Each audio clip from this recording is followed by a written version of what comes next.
प्यारे बच्चों और मित्रों नमस्कार। हायर मैथमेटिक्स के इस वीडियो लेक्चर में मैं आपका स्वागत करता हूं और आज हम लोग बात करेंगे एक नए टॉपिक के ऊपर बच्चों। कौन सा topic? And the topic is double and triple integral, right. और शुरुआत करेंगे हम लोग आज डबल इंटीग्रल से। टॉपिक काफ़ी बड़ा है डबल और ट्रिपल इंटीग्रल मिला के, बट आज का जो पूरा का पूरा सेशन रहने वाला है बच्चों वो डबल इंटीग्रल के ऊपर फोकस रहने वाला है।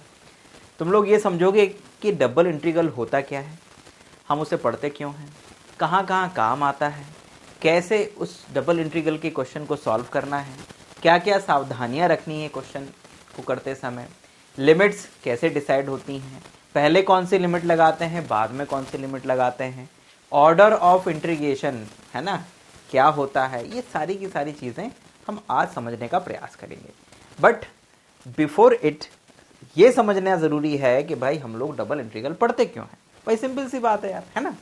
देखो यार, सिंगल इंटीग्रल जो हम लोग कर रहे थे, तुम लोगों को याद होगा कि जो सिंगल इंटीग्रल हम लोग कर रहे थे विद्यार्थियों, उस सिंगल इंटीग्रल से हम लोग बेसिकली, मैं डेफिनेट इंटीग्रल की बात कर रहा हूँ, तो सिंगल इंटीग्रल से हम लोग बेसिकली क्या कैलकुलेट कर रहे थे, हम लोग एरिया कैलकुलेट कर रहे थे। ठीक है, एरिया कैलकुलेट करने का और भी तरीके थे, राइट। पर इंटीग्रल की मदद से हम लोग कुछ टिपिकल जो शेप होते हैं ज्योमेट्री में, हम उनका भी एरिया फाइंड कर सकते हैं यदि उस पर्टिकुलर पार्ट को किसी फंक्शन से रिप्लेस कर दिया जाए। एक बात। अब दूसरा, हम लोगों ने अपने पिछले वीडियो लेक्चर्स में एरिया फाइंड करना भी सीखा और वॉल्यूम फाइंड करना भी सीखा, है ना। सरफेस एरिया फाइंड करना सीखा और वॉल्यूम फाइंड करना भी सीखा using the single integral.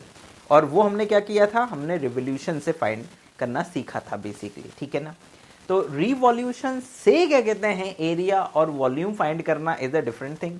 Now अब यदि हमें कुछ खास तरह के जो शेप्स होते हैं, है ना, जो कि रिवॉल्यूशन से जनरेट नहीं होते हैं लेकिन वो एक खास ज्योमेट्रिक फिगर को रिप्रेजेंट करते हैं, यदि ऐसे फिगर्स का हमें एरिया या फिर क्या कहते हैं वॉल्यूम फाइंड करना पड़े, तो उस केस में डबल और ट्रिपल इंटीग्रल हमारे बहुत काम के होते हैं, है ना। जो डबल इंटीग्रल होता है विद्यार्थियों, उस डबल इंटीग्रल से दो चीज़ें कैलकुलेट की जा सकती हैं।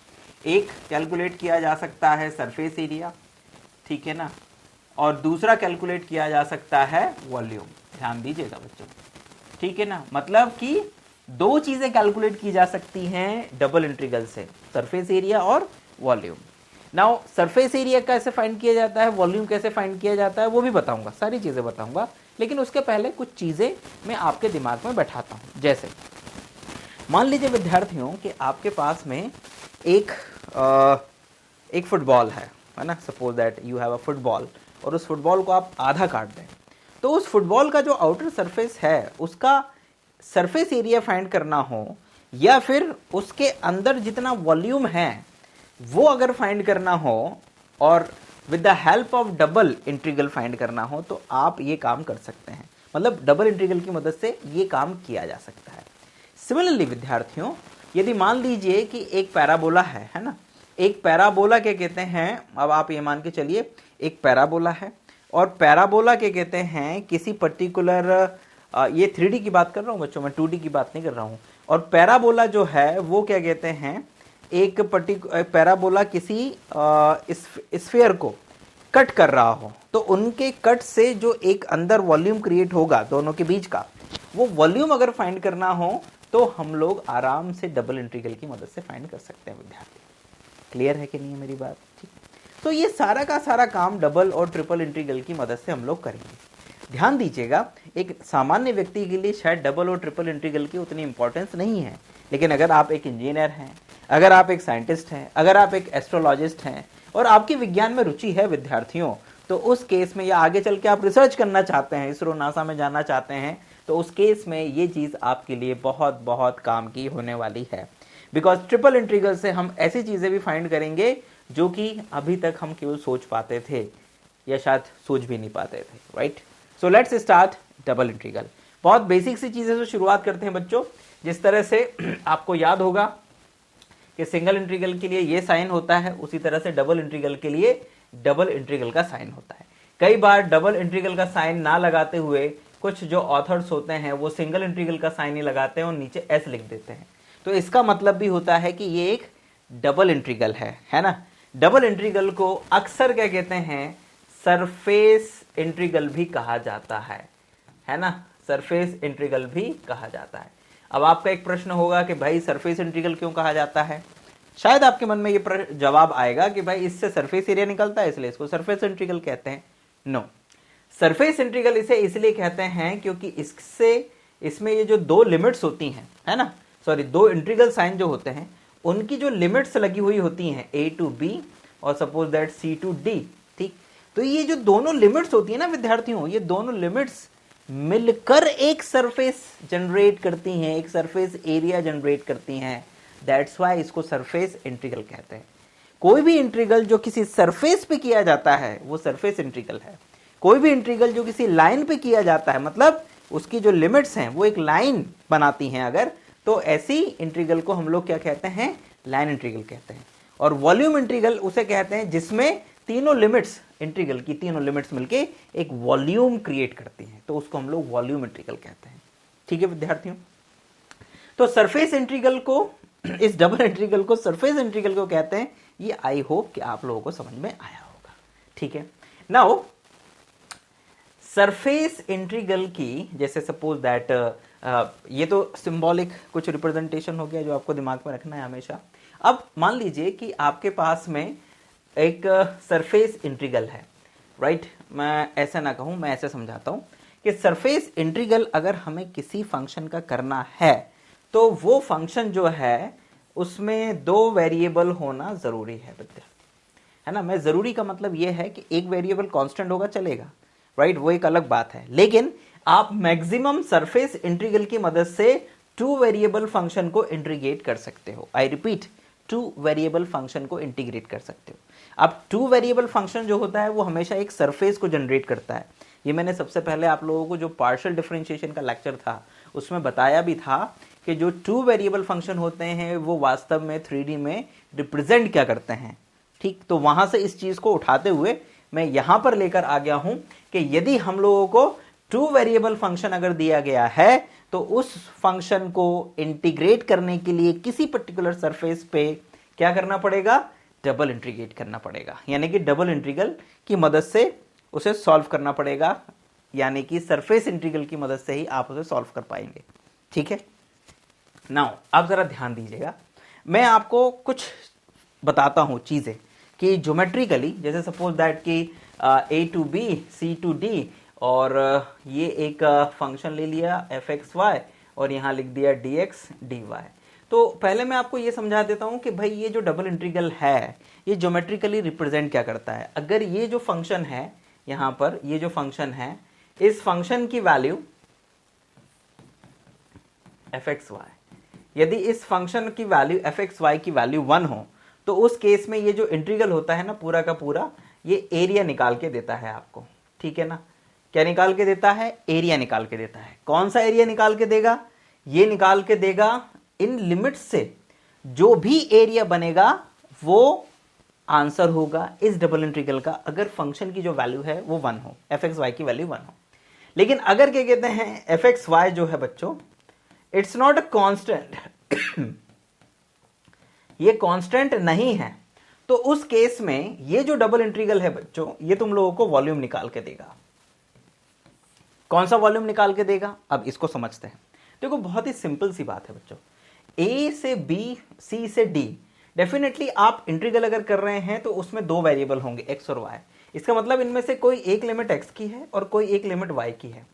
सो अब अगर मैं तुमसे पूछूं विद्यार्थियों कि आपके पास में x बराबर जो है वो a से a to b है और y बराबर जो है वो c to d है। सो xy प्लेन पर a से b, सपोज दैट ये x is equal to a to b, y is equal to c to d, ये हो जाएगा।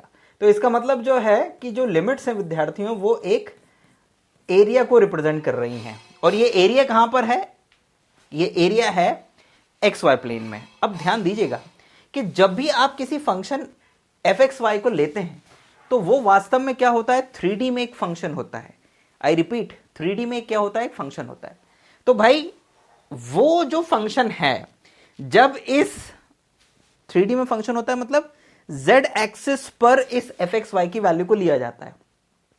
तो अगर मान लीजिए कि ये जो पेन है, ये पेन से होकर एक्स वाई प्लेन जा रहा है, तो ऐसे खड़ा डंडा जो होगा वो z एक्सिस होगा। एंड ऐसी स्थिति में जो ये एफ एक्स वाई का ग्राफ बनेगा वो कहीं ना कहीं ऊपर होगा, राइट दैट, है ना। तो वो जो ऊपर एरिया होगा, राइट, जो सरफेस बनेगा, और ये जो लिमिट से एक एरिया क्रिएट हो रहा है एक्स वाई प्लेन में, तो उस सरफेस और उस एक्स वाई प्लेन पे जो एरिया है, उन दोनों का जो कॉमन पोर्शन होगा, उनके बीच का जो कॉमन वॉल्यूम होगा, वो वॉल्यूम ही इस डबल इंटीग्रल का आंसर होगा if the function is not what, if the function is not constant. Clear है? अब मैं आपको इसको ऐसे समझाने का प्रयास करता हूं। देखो, बहुत सी सिंपल सी बात है। सपोज दैट कि मैं जहां पर खड़ा हूं, अभी नीचे जमीन है, वो एक्स वाई प्लेन है ना, सपोज दैट, और जिस टाइल पे मैं खड़ा हूं वो 2x2 की एक टाइल है। एंड सपोज दैट कि ये जो लिमिट है वो उस टाइल को के एरिया को रिप्रेजेंट करती हैं। एंड सपोज दैट कि ये जो फंक्शन है एफ एक्स वाई, ये मेरे सर पे से होता हुआ कोई एक चादर की तरह है। भाई हो सकता है 3D में ये फंक्शन कुछ इस तरह से हो। तो अब जिस टाइल पे मैं खड़ा हूं, उस टाइल से आप क्या कहते हैं, सपोज दैट उस टाइल की बाउंड्री पर एक बिल्कुल पतली सी दीवार बना दीजिए। तो वो पतली सी दीवार जो आप चारों तरफ से बनाएंगे, है ना, अब वो मुझे ढक लेगी क्योंकि मैं उसी टाइल पे खड़ा हूं, ठीक। वो ऐसे जाएगी और जगह जगह से क्या करेगी, वो उस जो ऊपर मेरे सरफेस है, सपोज दैट एक बादल है ना, पतला सा, उसको इंटरसेक्ट करेगी कई जगह से, है ना, ऐसे चारों तरफ से करेगी। तो उस जो मेरे ऊपर से फंक्शन रूपी सरफेस जा रही है, और टाइल्स और उसके चारों ओर वो चार दीवारें जो बनाई हमने, है ना, उनके बीच अंदर जो एक वॉल्यूम है, वो वॉल्यूम, उसका जो भी वॉल्यूम होगा, है ना, वो जो भी वॉल्यूम है वही इस ट्रिपल इंटीग्रल का आंसर है। आई रिपीट, ट्रिपल इंटीग्रल का आंसर है। और यदि ये फंक्शन 1 हो जाता है तो इसका मतलब कि वो जो फंक्शन है जो ऊपर से जा रहा था अभी, वो एक्स वाई प्लेन पे ही चला जाता है, ठीक है। और एक्स वाई प्लेन पे अगर वो चला जाएगा तो इसका मतलब यह है कि जो भी इस इंटीग्रल की वैल्यू होगी वो वास्तव में केवल एरिया को रिप्रेजेंट करेगी, जो कि इन लिमिट से क्या होगा, बना हुआ होगा, ठीक। ये है डबल इंटीग्रल का कंसेप्ट कि वो ज्योमेट्रिकली क्या रिप्रेजेंट करता है। आई होप कि आपको समझ में आया होगा। अब मैं थोड़ा सा और आपको आगे लेके चलता हूं, समझिएगा चीजों को, है ना। अब डबल इंटीग्रल की जो डेफिनेशन है इन टर्म्स ऑफ लिमिट, वो मैं आपको बताता हूं। सो जो डेफिनेशन है ना बच्चों,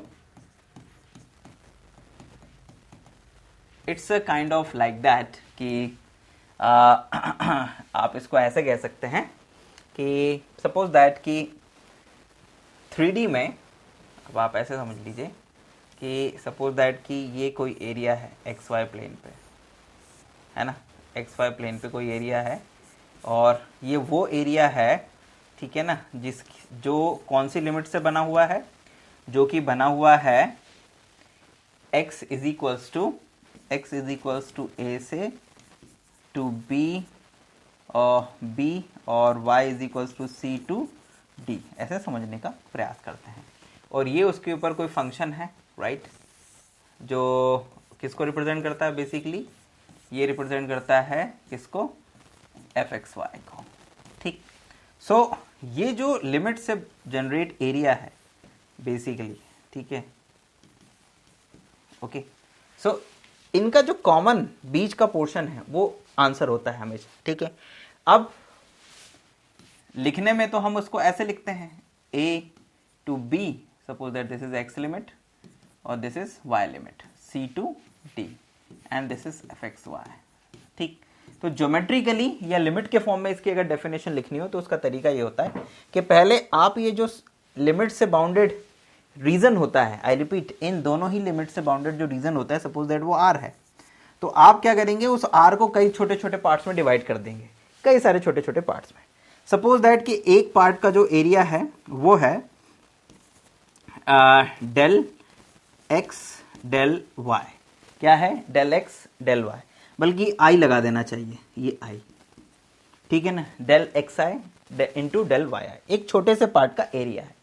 now this double integral is equals to summation I is equals to 1 to n, और यहां पे लगाएंगे हम लोग limit n tending to infinite. यहां पर आ जाएगा बच्चों f x i comma y i, और यहां पे आ जाएगा डेल एक्स आई और del y I.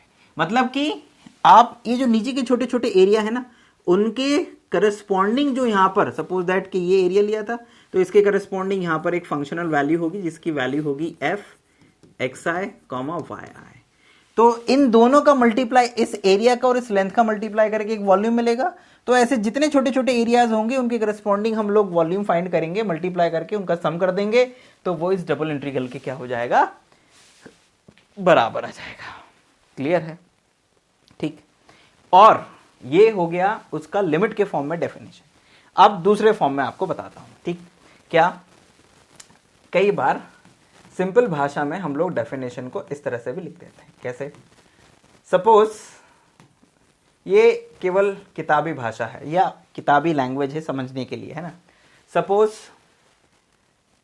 S is a region bounded by x is equals to a to x is equals to b and functions y is equals to fx1 to y is equals to fx2। बल्कि fx1 ना लिख के मेरे को ऐसे लिख देना चाहिए, बिकॉज fx1 और fx2 का तो मतलब है कि आपने पॉइंट्स को ही फिक्स कर दिया है। यहां पर आएगा f1 x2 f2 x, मतलब दो फंक्शंस हैं जो कि एक, मतलब ये दोनों फंक्शंस और ये दोनों मिलके क्या करते हैं, इस s को बनाते हैं, बाउंडेड बाय दिस वन, है ना। Then double integral of f x y, ठीक, f x y is defined as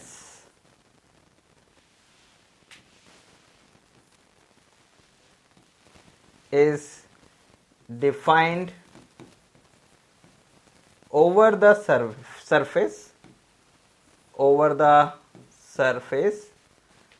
s, इसको ऐसे लिखते हैं, integration x is equals to a to b, y is equals to fx1 to fx2 fxy dx। ठीक, सो ये उसको लिखने का तरीका है, और आप चाहो तो फिर इसको फिर इस तरह से लिमिट के फॉर्म में भी क्या कर सकते हो, लिख सकते हो। ठीक है, जहां पर ये जो del x i into del y आई होता है, बेसिकली क्या होता है, इस एस का एक छोटा सा सरफेस होता है, मतलब एक छोटा सा सरफेस एरिया होता है ना, वेरी स्मॉल। सो ये तो हो गई छोटी सी डेफिनेशन। ओके, नाउ अब इसमें थोड़ा सा और आगे बढ़ते हैं, ध्यान दीजिएगा। कुछ चीजें आपको याद रखनी पड़ेंगी इसमें। क्या याद रखनी पड़ेंगी? देखो यहां पर आपको लिमिट्स दी हुई हैं कुछ खास तरीके से। कैसे लिमिट्स दी हुई हैं? यहां पर ये जो x की लिमिट है बच्चों, ये दी हुई है कांस्टेंट। कैसे दी हुई है? कांस्टेंट। अभी बिल्कुल टेंशन फ्री होकर बस सुनते जाना, है ना, राइट। चीजें समझ में ना आए तो दोबारा लेक्चर भी सुन सकते हो, कोई दिक्कत नहीं है, आपकी मर्जी। x की लिमिट है कांस्टेंट और y की जो लिमिट है वो गिवन है इन टर्म्स ऑफ फंक्शन। ठीक है ना, ये किसके टर्म्स में गिवन है? ये गिवन है इन टर्म्स ऑफ फंक्शन बच्चों। सो x की लिमिट कांस्टेंट, जरूरी नहीं है y की भी हो सकती है, और y की limit in terms of function, ये फंक्शन है। यहां पर लिखा है dx और dy भी लिखना चाहिए था, भूल गया मैं यहाँ पर। ठीक है, अब ध्यान दीजिएगा कि जब भी किसी डबल इंटीग्रल में कांस्टेंट लिमिट भी हो और वेरिएबल लिमिट्स भी हो इन टर्म्स ऑफ फंक्शन, तो हमेशा, ठीक, हमेशा जो परफॉर्म है इंटीग्रल पहले किसके रिस्पेक्ट में होगा, क्योंकि दो वेरिएबल है ना, तो किसी एक के रिस्पेक्ट में हो सकता है। और जब एक वेरिएबल के रिस्पेक्ट में इंटीग्रल करेंगे तो दूसरे को कांस्टेंट रखेंगे। जैसे पार्शियल डिफरेंशिएशन में एक वेरिएबल के रिस्पेक्ट में डिफरेंशिएशन करते थे तो दूसरे को कांस्टेंट रखते थे। वैसे ही डबल इंटीग्रल में यदि किसी एक वेरिएबल के रिस्पेक्ट में इंटीग्रल हो रहा है तो दूसरे को कांस्टेंट रखिएगा। क्लियर है? So when we integrate with respect to any variable,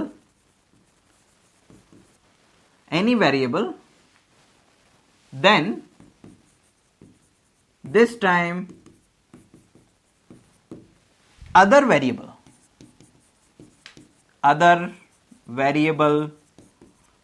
variable treated as constant। मतलब इस समय जब हम किसी एक वेरिएबल के रिस्पेक्ट में इंटीग्रल कर रहे हो तो दूसरा कांस्टेंट रहता है, पहला नियम। दूसरा, अब इंटीग्रेशन पहले किसके रिस्पेक्ट में होगा? तो यहां पर मेरे दो जवाब हैं, ठीक है। पहले इंटीग्रेशन उस वेरिएबल के रिस्पेक्ट में होगा जिसकी लिमिट्स क्या है? फंक्शन के फॉर्म में दी हुई हैं। तो अब कैसे पता लगाओगे कि किसकी लिमिट फंक्शन के फॉर्म में दी हुई है? बहुत सिंपल सी बात है। y हमेशा, जैसे कहीं पर आपने लिखा y बराबर fx, तो इसका मतलब क्या होता है कि y एक ऐसा वेरिएबल है जो x के रूप में रिप्रेजेंट होता है। तो यदि कहीं पर y is equals to x लिखा हुआ है तो इसका मतलब यह है कि y इज इक्वल्स टू, अगर एक्स स्क्वायर लिखा है तो इसका मतलब y को हम एक्स स्क्वायर के रूप में लिख रहे हैं। तो यदि किसी भी डबल इंटीग्रल में मान लो यहां पर x 1 से x लिखा हुआ है तो इसका मतलब अगर x लिखा है तो वो x के नहीं, वो x y को रिप्रेजेंट कर रहा है। तो इसका मतलब वो y की लिमिट है। इट मींस, मैं एक एग्जांपल से समझाता हूं। जैसे कहीं लिखा हुआ है 1 से 2 और 0 टू एक्स स्क्वायर, और यहां लिखा हुआ x square plus y square dx dy। तो इसका मतलब ये हुआ कि इस डबल इंटीग्रल में ये जो लिमिट है, ये किसकी लिमिट है? ये लिमिट है y की, क्योंकि y की लिमिट को ही आप x के रूप में लिख सकते हो और उसी तरह x की लिमिट को y के रूप में लिखा जा सकता है, राइट? तो अगर ऐसा हुआ तो ये y की लिमिट है, तो डेफिनेटली जो बची हुई लिमिट है वो किसकी होगी? वो x की होगी, राइट? क्लियर है? अब दूसरा प्रश्न आपका ये हो सकता है कि अगर मान लीजिए दोनों ही लिमिट कांस्टेंट है तो फिर कैसे डिसाइड करेंगे कि कौन सी किसकी लिमिट है? तो बहुत ही आसान है। यदि मान लीजिए दोनों लिमिट कांस्टेंट है, सपोज दैट यहां पे लिखा हुआ a से b और c से d, और दोनों ही कांस्टेंट है और ये फंक्शन है ना, और आपको अब समझ में नहीं आ रहा है कि भैया किसकी कौन सी लिमिट है, तो देखो बहुत ही आसान है। उस केस में तुम इससे पहचानोगे कि कौन सी लिमिट किसकी है। जो अंदर की लिमिट होती है बच्चों, वो हमेशा इस अंदर वाले वेरिएबल की होती है। आई रिपीट, जो dx है, जैसे अंदर dx लिखा है तो ये x की लिमिट है, और जो बाहर लिखा हुआ है वो बाहर वाले की लिमिट है। क्लियर हुआ कि नहीं हुआ? है ना? जब भी क्या कहते हैं हम कांस्टेंट लिमिट्स के साथ में जाएंगे तो जो अंदर वाली लिमिट है वो अंदर वाले वेरिएबल की होगी, जो बाहर वाली लिमिट है वो बाहर वाले वेरिएबल की होगी। हमेशा ध्यान रखिएगा, गलती मत करिएगा, ठीक है? जब दोनों ही कांस्टेंट होंगी तो यहां पर जो भी अंदर होगा वो अंदर वाली लिमिट को रिप्रेजेंट कर रहा होगा, मतलब वेरिएबल को, और ये जो लिमिट है ये उस वेरिएबल को रिप्रेजेंट कर रही होंगी जो बाहर लिखा हुआ है। ये थंब रूल है बच्चों, इसमें बहुत कंफ्यूजन होता है और बहुत गलतियां होती हैं, तो इसको भूलना नहीं है, अच्छे से समझ के करना है। क्लियर? अब फिर से आ जाते हैं। तो हाँ, मैं था कहां पर? ये तो हो गई लिमिट की पहचान। अब पहले किसके रिस्पेक्ट में इंटीग्रेट करते हैं? तो हम यहां पे लिखेंगे इफ इन डबल इंटीग्रल या surface integral, if in double integral some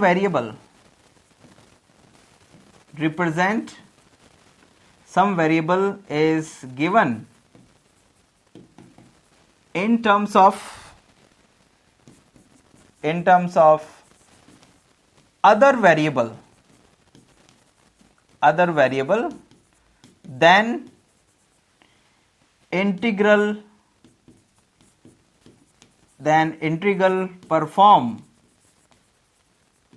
with respect to that variable। जो वेरिएबल दूसरे वेरिएबल के टर्म्स में दिया होगा पहले उसी वेरिएबल के रिस्पेक्ट में इंटीग्रल होगा। तो इसका मतलब यह हो गया, this means that this means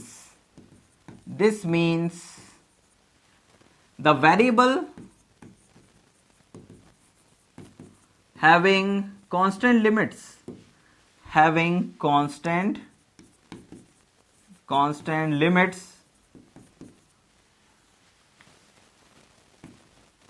we integrate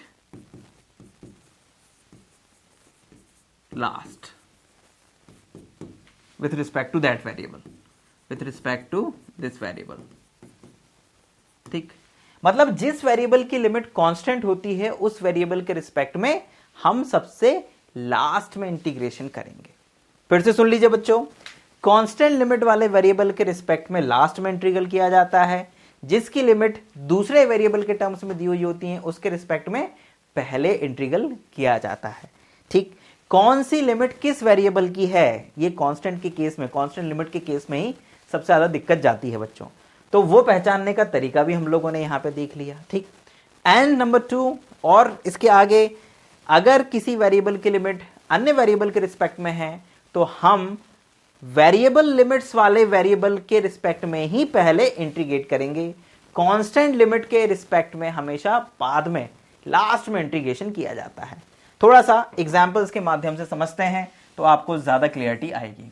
सबसे पहले नंबर 1 चीजों को समझते हैं।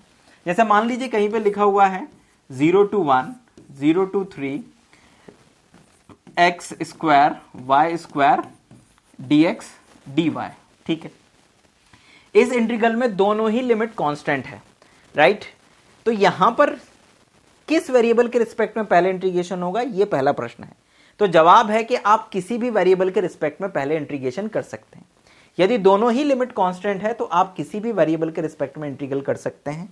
ओके, और कौन सी लिमिट किसकी है, बस ये सही पहचानना है। तो ये जो अंदर है, यहां पर अंदर dx है, तो इसका मतलब ये x की लिमिट है और ये y की लिमिट है। ठीक, और दोनों ही लिमिट कांस्टेंट है, आप इसलिए किसी के भी रिस्पेक्ट में इंटीग्रेशन पहले कर सकते हैं। मैं यहां पर शुरू करता हूं, है ना, इसी से श्री गणेश करते हैं, इसी क्वेश्चन को पहले सॉल्व कर लेते हैं। जैसे चलिए आइए, तो इसमें हम लोग पहले इंटीग्रेट करेंगे। देखो वैसे तो जो अंदर वेरिएबल होता है उसी के रिस्पेक्ट में पहले इंटीग्रेशन करना चाहिए। तो ये 0 से 1 को बाहर करते हैं, हम 0 से 3 को अंदर लेते हैं और x square plus y square और dx को अंदर लेके इस dy को बाहर कर देते हैं। ठीक है, और अब इंटीग्रेशन करते हैं पहले x के रिस्पेक्ट में। So integrating with respect to x, ये 0 to 1 को बाहर रखते हैं और इंटीग्रेशन x के रिस्पेक्ट में, तो y कांस्टेंट रहेगा। तो ये आ जाएगा बच्चों x³ 3 plus y square constant और साथ में आ जाएगा x, और लिमिट कितनी आ जाएगी बच्चों 0 से 3 और यहाँ पे आ जाएगा dy। This is equals to 0 to 1। यहाँ पर हम लोग क्या लिखेंगे बच्चों, यहाँ पर हम लोग लिखेंगे, अब लिमिट्स लगा देंगे 0 से 3, तो x की जगह पे लिखना है बच्चों। तो x की जगह पहले 3 लिखो, तो यहाँ पर 3 लिखोगे तो ये हो जाएगा 9 27, तो 27 से ये कैंसिल हो जाएगा तो 9 आ जाएगा, प्लस यहाँ पे x की जगह 3 लिखोगे तो ये 3y स्क्वायर आ जाएगा, 3y स्क्वायर, और यहाँ पर आ जाएगा dy। लोअर लिमिट पे तो कुछ मिलेगा नहीं इसलिए उसको नहीं लगाया। ओके, लोअर लिमिट अगर मान लो 1 होती तो फिर माइनस करके लोअर लिमिट भी लगाते। अभी आपको इंटीग्रेशन किसके रिस्पेक्ट में करना है, y के रिस्पेक्ट में करना है, और ये जो लिमिट्स हैं ये किसकी हैं, y की हैं। So this is equals to विद्यार्थियों integration with respect to y, so यहाँ आ जाएगा 9y प्लस 3y³ अपॉन 3, ये 3 से 3 काट दो और लिमिट आ जाएगी बच्चों 0 to 1। जब लिमिट अप्लाई करोगे बच्चों तो अपर लिमिट यानी कि 9 into 1 प्लस y³ की जगह 1, तो ये 1 आ जाएगा, तो 9 प्लस 1 10 आ जाएगा। सो दिस इज योर आंसर। और वास्तव में ये जो 10 आ रहा है, ये 10 क्या है, वॉल्यूम है। ठीक है, इसलिए डबल इंटीग्रल के केस में ये हमेशा यूनिट क्यूब के रूप में आंसर आएगा बच्चों।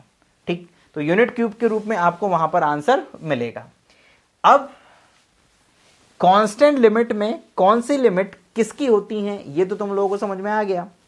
किसके रिस्पेक्ट में पहले वेरिएबल, किसके रिस्पेक्ट में पहले इंटीग्रेशन करेंगे, ये भी समझ में आ गया कांस्टेंट लिमिट के केस में। अब आ जाते हैं अपन लोग एक ऐसे क्वेश्चन के ऊपर जिसमें लिमिट जो है वो वेरिएबल के रूप में दी होंगी। तो पहले हम किसके रिस्पेक्ट में इंटीग्रेशन करेंगे इसको समझते हैं। आइए एक क्वेश्चन और लेते हैं। अब जरा ध्यान दीजिएगा।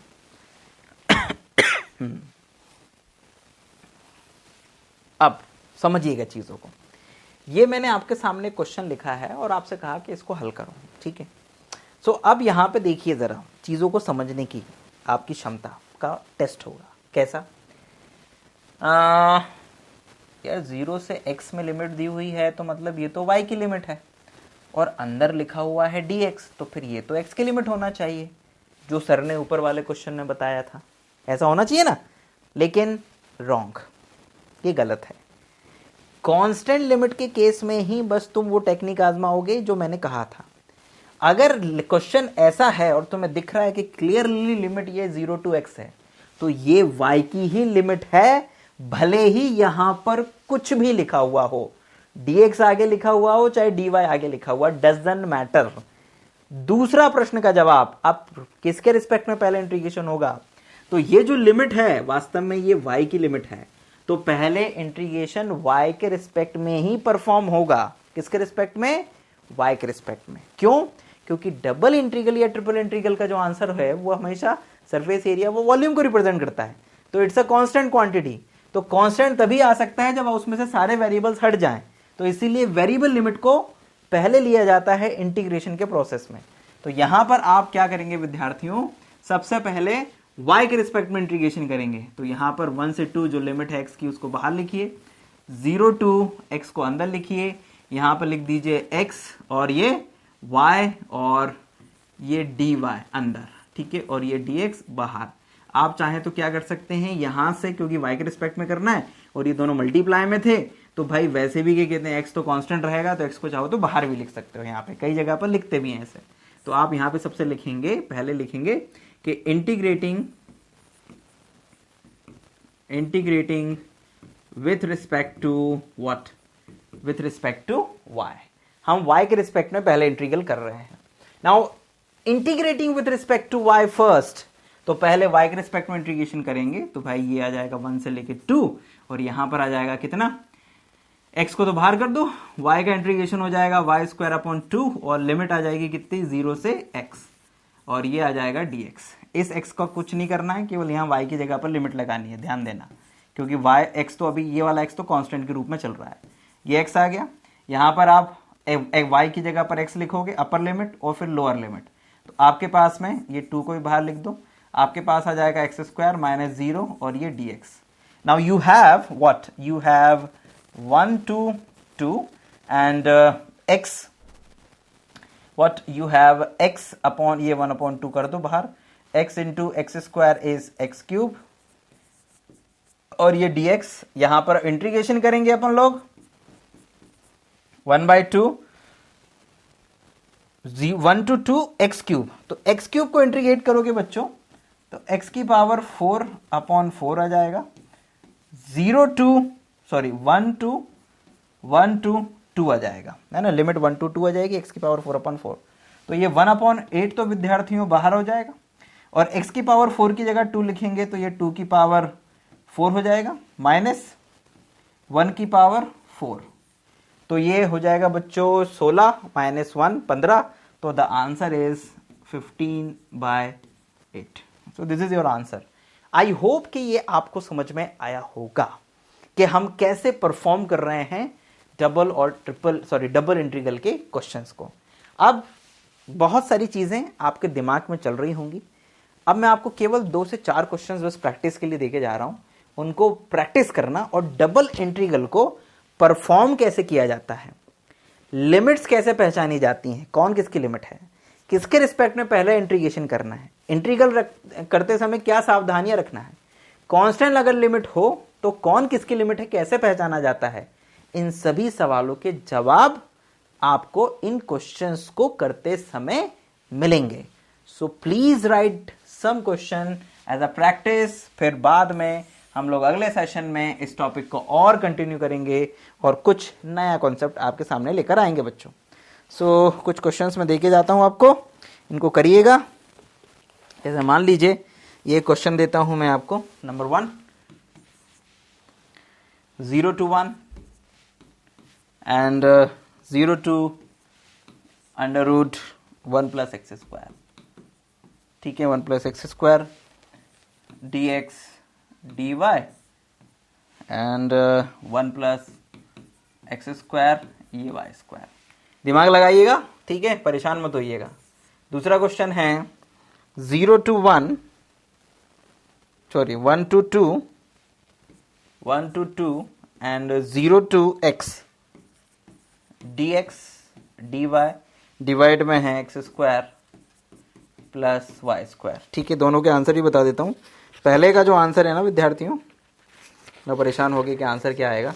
पहले का आंसर आएगा π/4, थोड़ा सा कठिन सवाल दे दिया है लेकिन करना, π/4 log 1 प्लस √2। ठीक है, जैसे पहले वाले क्वेश्चन में ये वाली जो लिमिट है ये y की है, तो पहले y के रिस्पेक्ट में इंटीग्रेशन करोगे, तो इस पूरे 1 प्लस एक्स स्क्वायर को कांस्टेंट मानना, तो ये a square plus y square के फॉर्मूले के रूप में सॉल्व होगा। दूसरे वाले क्वेश्चन में भी ये y की लिमिट है, तो पहले y के रिस्पेक्ट में इंटीग्रेशन होगा, तो ये x कांस्टेंट की तरह काम करेगा। ठीक, एक और क्वेश्चन लेके जाओ। अच्छा, इसका भी तो आंसर बताना पड़ेगा ना भाई तुम्हें।